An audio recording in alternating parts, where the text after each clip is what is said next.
Hello नमस्कार, स्वागत है मैथ्स पॉइंट पर।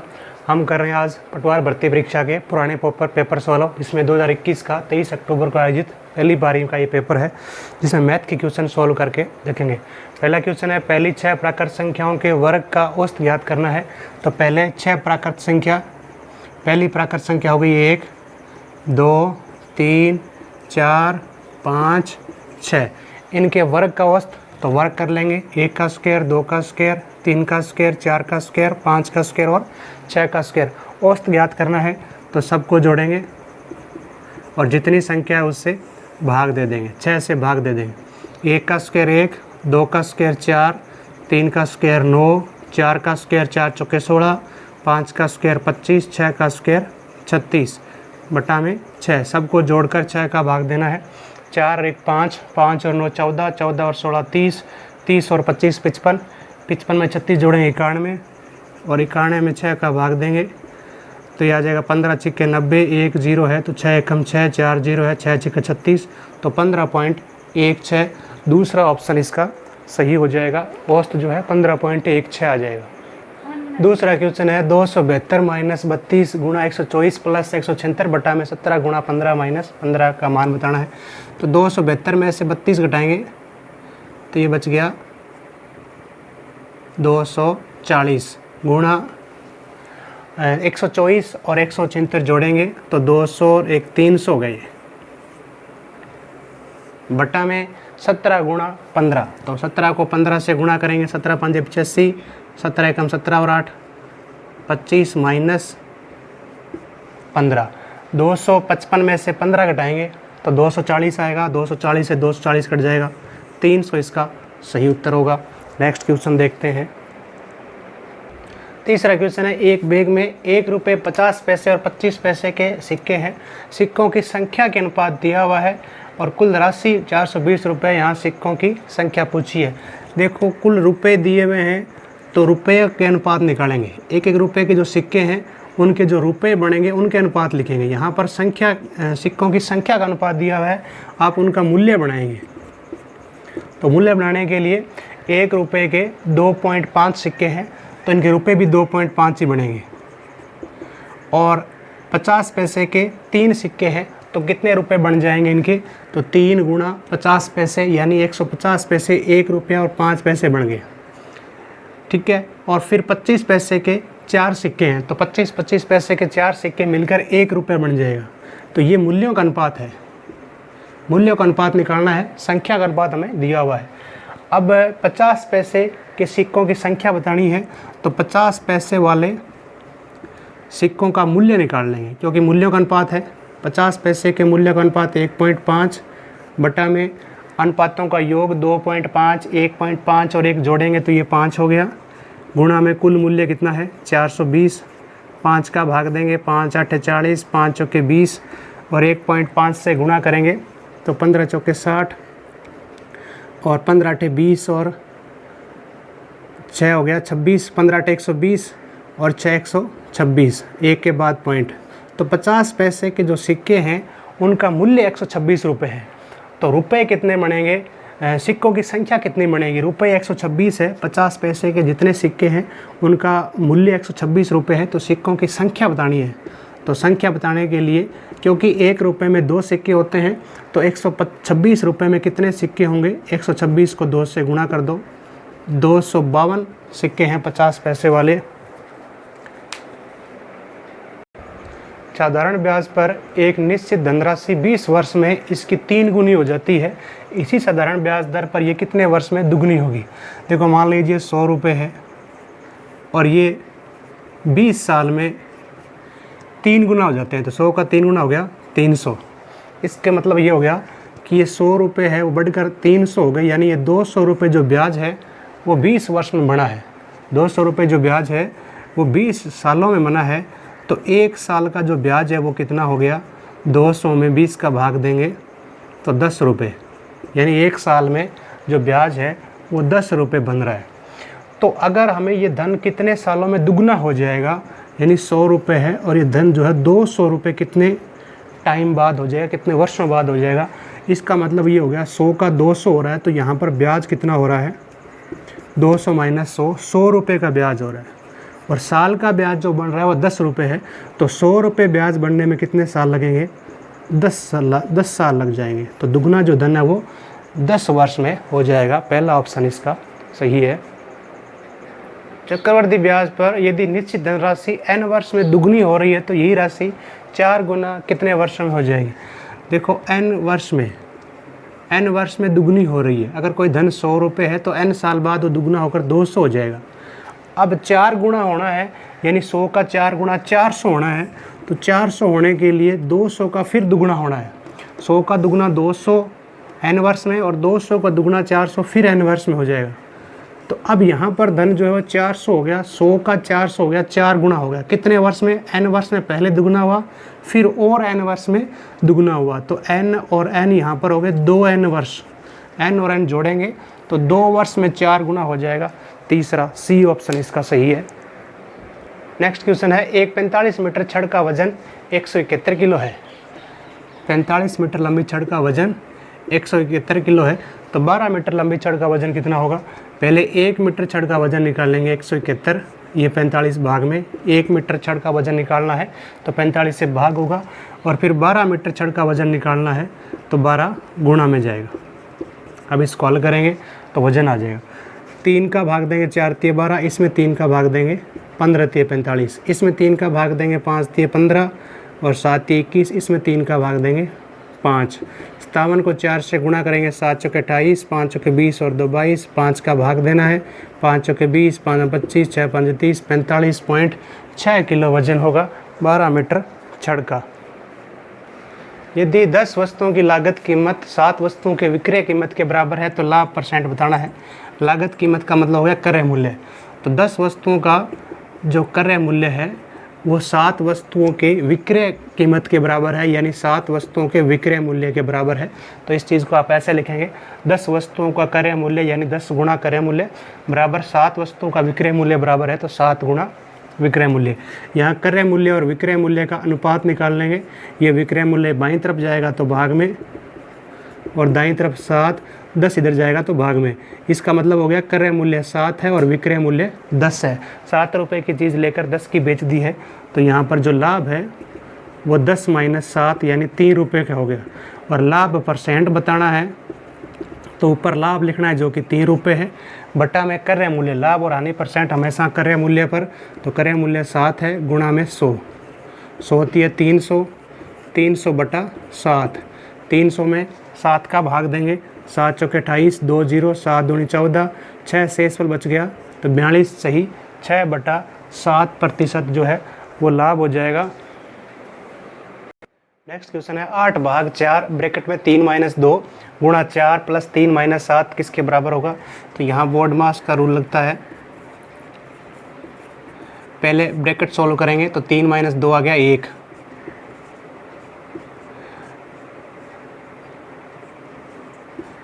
उसके बाद में भाग करेंगे, फिर गुणा करेंगे और फिर प्लस और माइनस करेंगे।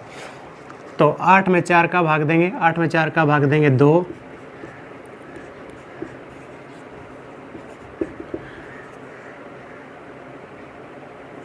ये प्लस है, और अब गुणा करेंगे 2 एकम 2, 2 चौके 8, और फिर करेंगे प्लस 8 और 3 11, फिर करेंगे माइनस 11 - 7 4, इसका सही उत्तर हो जाएगा। सबसे पहले ब्रैकेट सॉल्व करना है, फिर भाग करना है, फिर गुणा, प्लस और फिर अंत में माइनस। नेक्स्ट क्वेश्चन है, एक आयत की लंबाई और चौड़ाई में अंतर 23 है और परिमाप 206 मीटर है, तो क्षेत्रफल ज्ञात करना क्या होगा? लंबाई और चौड़ाई ज्ञात करनी होगी। लंबाई को अगर हम x लिखें और चौड़ाई को y लिखें, अंतर का मतलब माइनस बराबर है 23।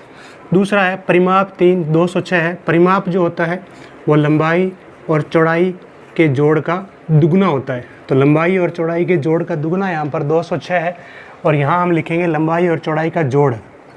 लंबाई x प्लस चौड़ाई हो गया y बराबर ये कितना है? तो ये 2 का भाग होगा। इसमें 206 में 2 का भाग देंगे तो लंबाई और चौड़ाई का जोड़ जो है वो 103 आ जाएगा। अब इस दोनों इक्वेशन को जोड़कर आधा करेंगे, इन दोनों को जोड़कर आधा करेंगे तो x का मान आ जाएगा, यानी लंबाई आ जाएगी। तो x और x हो गए 2x, प्लस y से माइनस y कट गया, 103 और 23 जोड़ेंगे 26 और x बराबर 126, ये 2 जाएगा भाग में, 2 का भाग देंगे तो यह आ जाएगा 63, यानी जो लंबाई है वो 63 मीटर है। और अगर यहाँ 63 यहाँ रख देंगे x की जगह, लंबाई और चौड़ाई का जो जोड़ है वो 103 है और लंबाई उसमें से 63 है, तो चौड़ाई हमें पता चल जाएगी। 103 में से ये लंबाई 63 घटा देंगे तो जो चौड़ाई है यानी y का मान आ जाएगा 40 मीटर। तो लंबाई है वो 63 मीटर है और चौड़ाई जो है वो 40 मीटर है। हमें क्षेत्रफल बताना है, तो आयत का क्षेत्रफल था लंबाई गुणा चौड़ाई, तो लंबाई 63 गुणा चौड़ाई 40, 63 को 40 से गुणा करेंगे, 4 तिये 12, 6 चौके 24 और 1 25, तो 2520 मीटर स्क्वायर इस आयत का क्षेत्रफल हो जाएगा। 10वें क्वेश्चन ने पूछा है कि आयत की लंबाई 10% बढ़ा दें और चौड़ाई में 10% की कमी कर दें तो नए आयत का क्षेत्रफल क्या होगा। देखो आयत की लंबाई मान लो 10 मीटर है और चौड़ाई जो है वो 10 मीटर ही है, तो क्षेत्रफल क्या होगा 10 गुणा 10 100। अब क्या करना है 10% बढ़ानी है, तो 10 का 10% होता है 1। अब लंबाई 1 बढ़ा देंगे, 10 और 1 11, और चौड़ाई 10% घटा देंगे, 10% होता है 1 कम कर देंगे, 10 में से 1 गया 9। अब क्षेत्रफल कितना होगा 11 गुणा 9 99, पहले था 100 अब हो गया 99, यानी 1% घट गया, 1% कम हो जाएगा नए आयत का क्षेत्रफल। एक बेलनाकार पात्र की त्रिज्या 4 सेंटीमीटर है और पानी से पूरा भरा हुआ है। ये 4 सेंटीमीटर त्रिज्या का बेलनाकार पात्र है, यहाँ तक पानी से भरा हुआ है। उसमें एक ठोस गोला है 3 सेंटीमीटर त्रिज्या का, ये गोला इसमें डाला जा रहा है। तो ये गोला डालने से इसका पानी का जो स्तर है वो कितना और ऊपर जाएगा। तो ये जो जैसे मान लो पानी यहाँ तक ऊपर बढ़ गया तो ये कितना ऊपर बढ़ा है, ये ऊंचाई बतानी है। तो देखो जितना गोले का आयतन होगा उतना ही इसका जो जल स्तर है, जो पानी जो बढ़ेगा ऊपर, उसका आयतन बराबर होगा। यहाँ पानी बेलनाकार बर्तन में है तो बेलन का आयतन होता है πr²h, बराबर इसके अंदर गोला डाला जा रहा है तो गोले का आयतन होता है 4/3 πr³। तो पाई से पाई कट गया। यहाँ त्रिज्या लिखनी है बेलनाकार पात्र की जो कि 4 है, स्क्वायर है तो 4 गुणा 4। h का मतलब ये है कि इस बर्तन में कितना जल स्तर ऊपर उठ जाएगा पानी का, वो हमें ज्ञात करना है। बराबर 4/3, यहाँ त्रिज्या है गोले की जो कि 3 सेंटीमीटर दी हुई है, क्यूब है तो 3 गुणा 3 गुणा 3, 3 बार लिखेंगे। ये 3 से ये 3 कट गया, h बराबर आ जाएगा 4 गुणा 3 गुणा 3, ये 4 गुणा 4 भाग में चला जाएगा, 4 से 4 कट गया, 3 तिये 9/4, तो 9/4 सेंटीमीटर जो है पानी वो पात्र में और ऊपर चला जाएगा, जल स्तर बढ़ जाएगा। एक आदमी प्रति माह 875 रुपये खर्च करता है और अपनी आय का 12.1/2% बचत करता है, यानी 12.5%।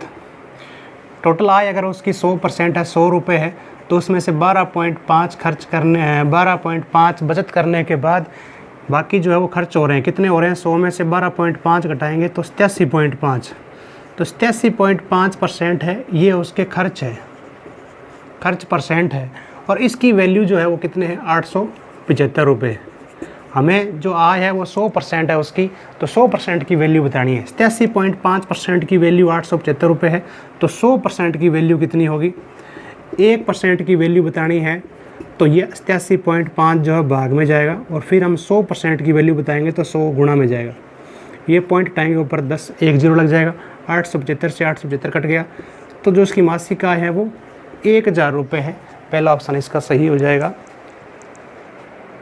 नेक्स्ट क्वेश्चन है, एक व्यापारी ने 12% छूट के साथ 13,560 मोबाइल बेचा है और 21.8% लाभ लिया है, और अगर ये छूट ना दी जाए तो उसका लाभ परसेंट कितना होगा।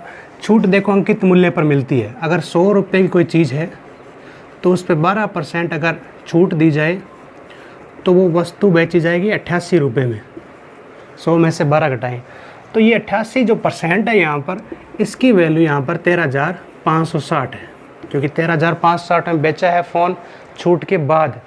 तो 100 रुपये वाली चीज़ पर 12% छूट दें तो 88 रुपये में बेची जाएगी, यानी 88% है वो 13,560 के बराबर है। अब हमें अंकित मूल्य बताना होगा, यानी 100% की वैल्यू बतानी होगी। वो कितनी होगी?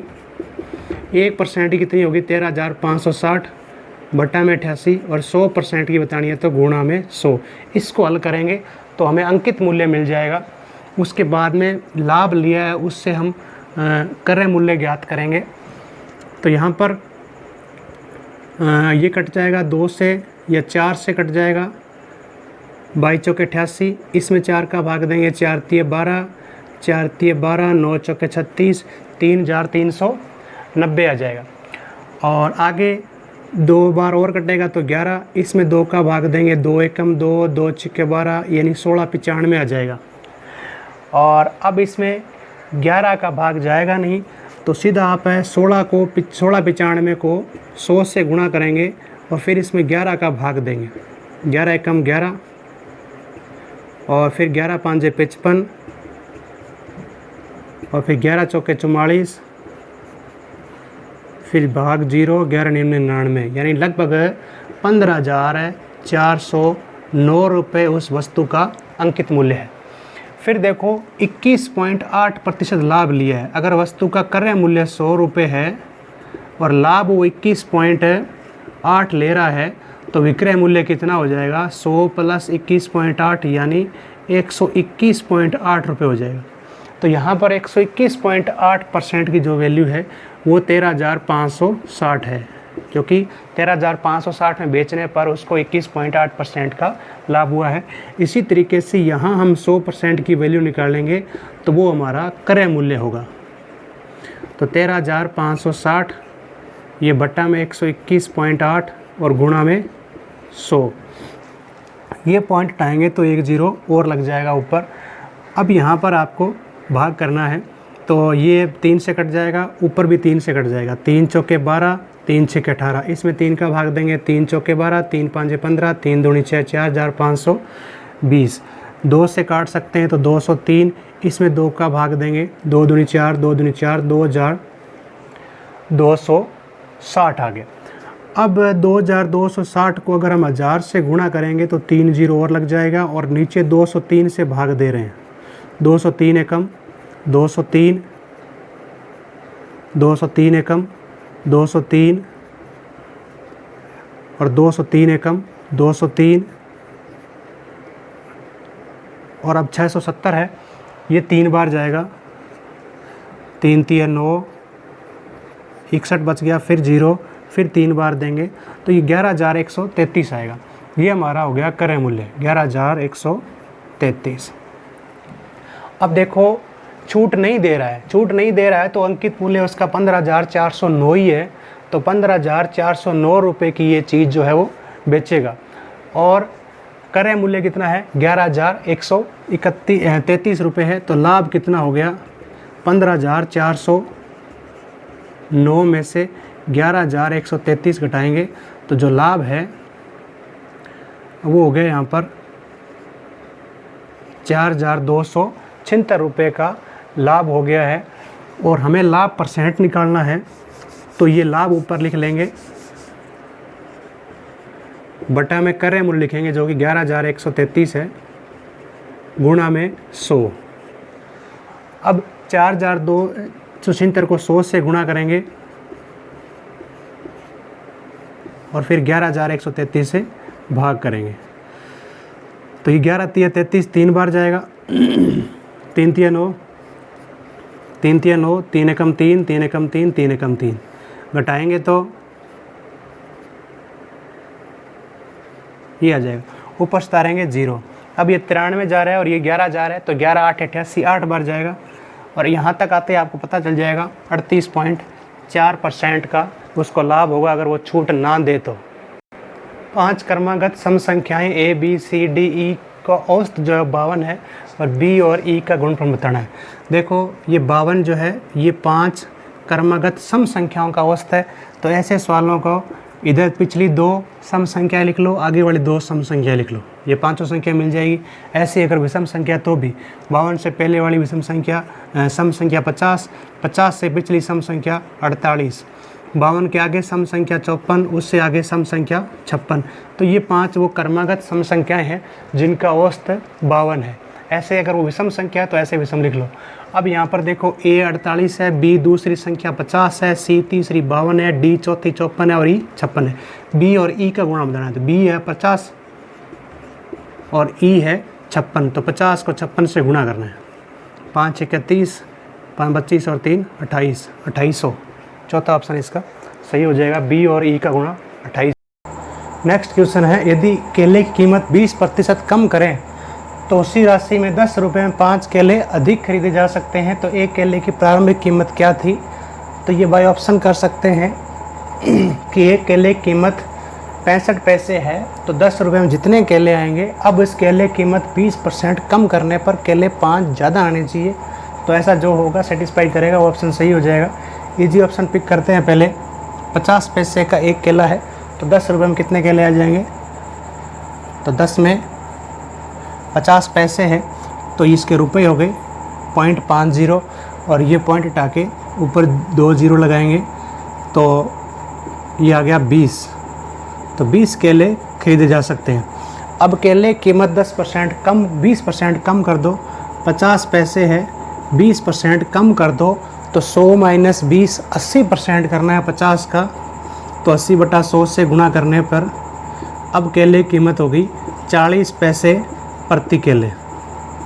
तो अब 10 रुपये में कितने केले आएंगे? अब 10 रुपये में 20 आते थे पहले, अब अगर 25 आता है तो ये ऑप्शन सही हो जाएगा। तो इसको 40 पैसे से डिवाइड करेंगे, मतलब 0.40 रुपये से, तो पॉइंट आएंगे ऊपर 2 0 लग जाएगा। 100 में 4 का भाग देंगे 25 केले। तो यहाँ बिल्कुल सही है कि पहले 20 केले आते थे, अब 5 ज़्यादा आ रहे हैं, 25 केले आ रहे हैं। इसका मतलब पहले केले का जो मूल्य था वो 50 पैसे प्रति केले था।